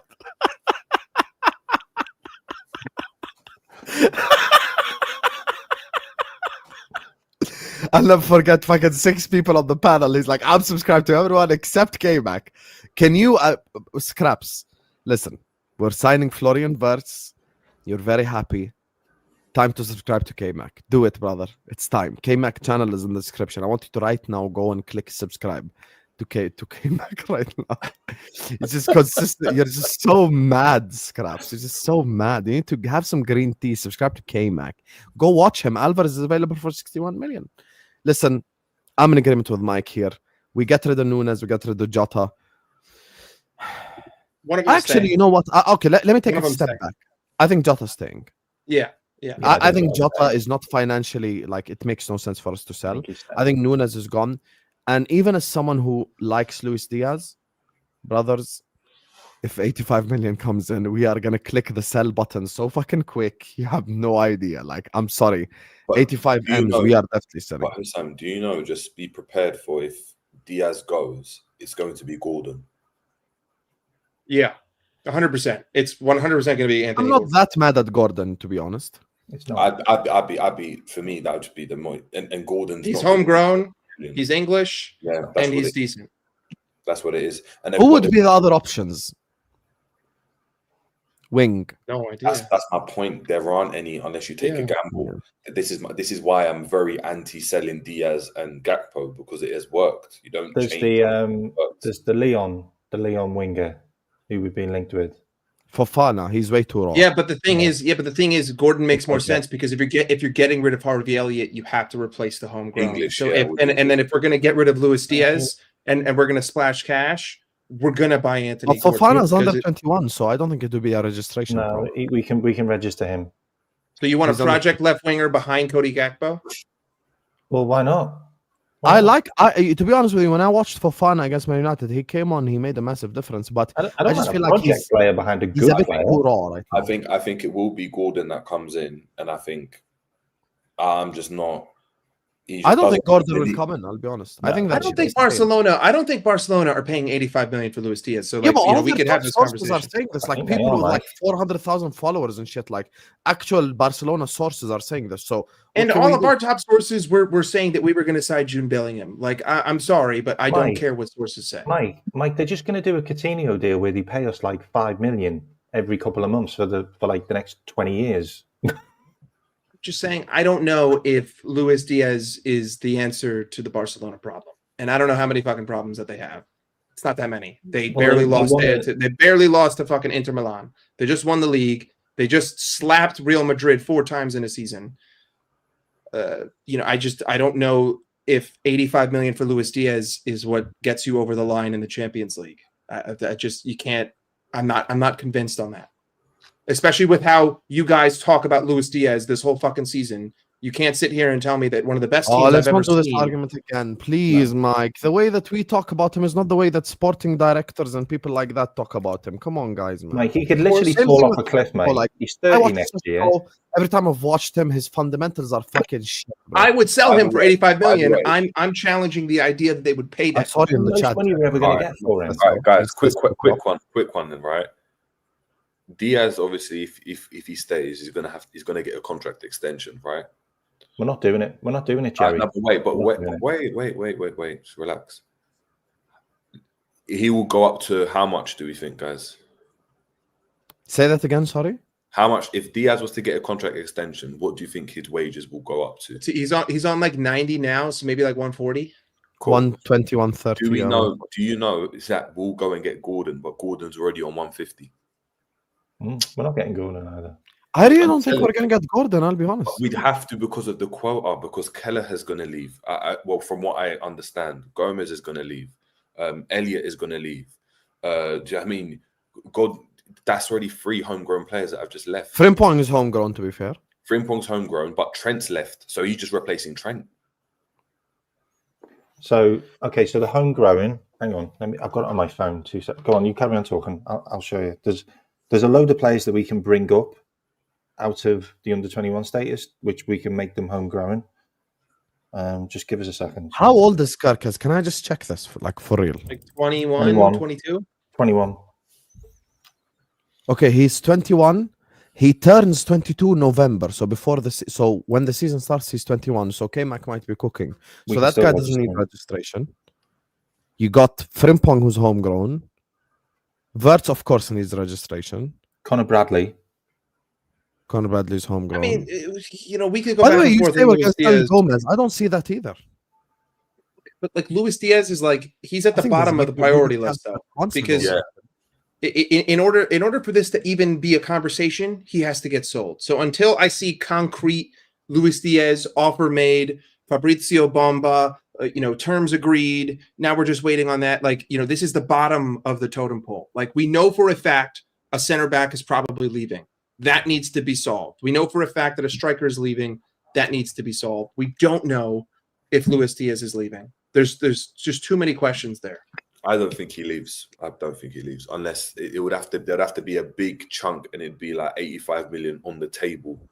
Like on the table cash for Diaz. That's what they're offering, though. Yeah, no, but it wouldn't. But this is what they're rumored, right? But what I'm saying is, I do not see it in my head. I can't envisage a time where Slot says, the left wing dynamic actually worked with having two left wingers competing, because it's when one was off the boil, one was able to go and step up, right?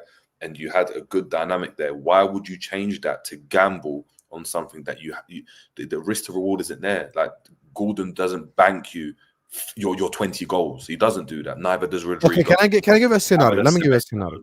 So we sell Diaz, we sell Nunes, we keep Jota. Okay, so let's say Diaz and Nunes are sold. Okay, so now we go sign Julian Alvarez and we promote Rio left wing. I talked about this. Everybody. So let's say Gakpo left wing, Rio is the backup. Yeah. Let's say our strikers are Alvarez and Jota, right winger Salah Chiesa. Would you be mad at that? No. I personally, I wouldn't, because I think Alvarez is probably the banker, isn't it? I think he's a banker. He's going to get you your goals. But the only problem you've got is if you're in a situation where Gakpo gets injured, right? And now you're playing Rio. You've got to hope Rio can turn it on, because if he doesn't, all of a sudden it starts to look a bit scary. Then you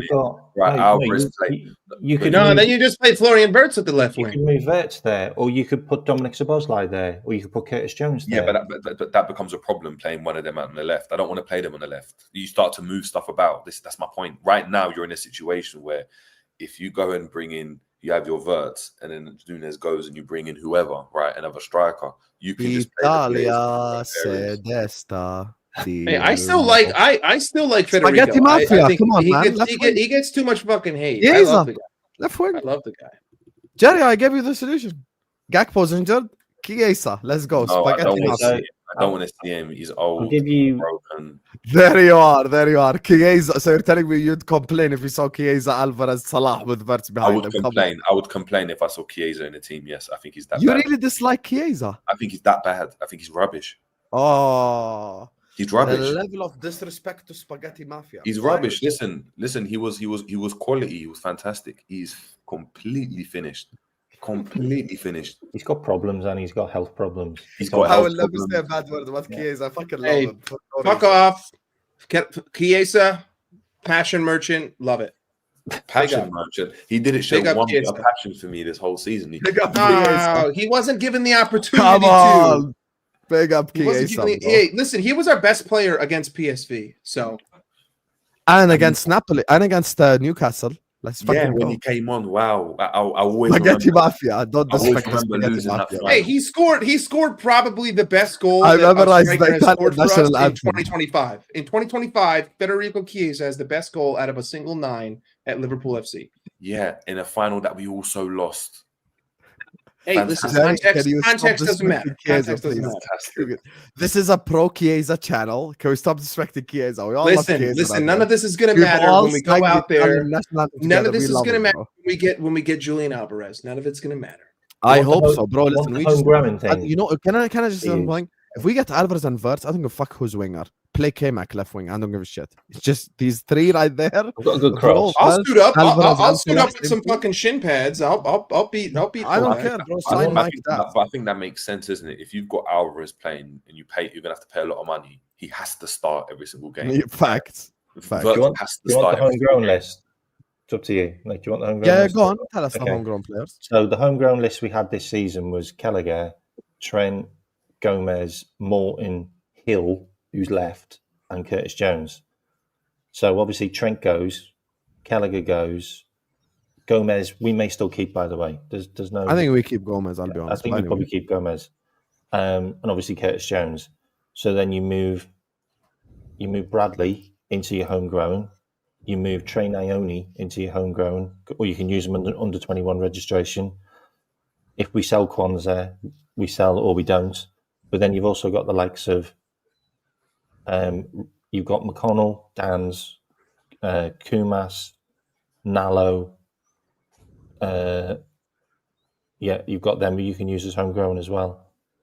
So of course we need to register. Well, how old and then is obviously that? you're getting Frimpong. You won't.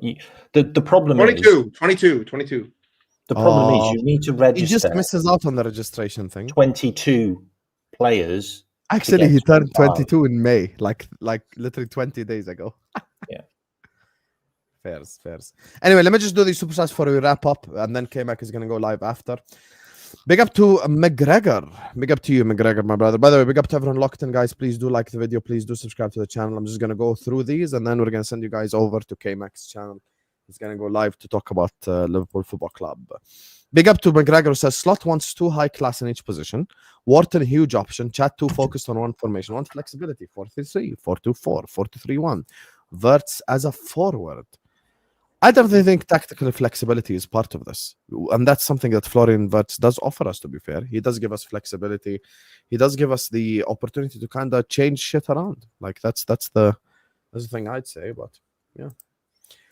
The club knew exactly what they were doing by replacing Trent as a right back, Frimpong, and his creativity Wirtz. That's swiftly.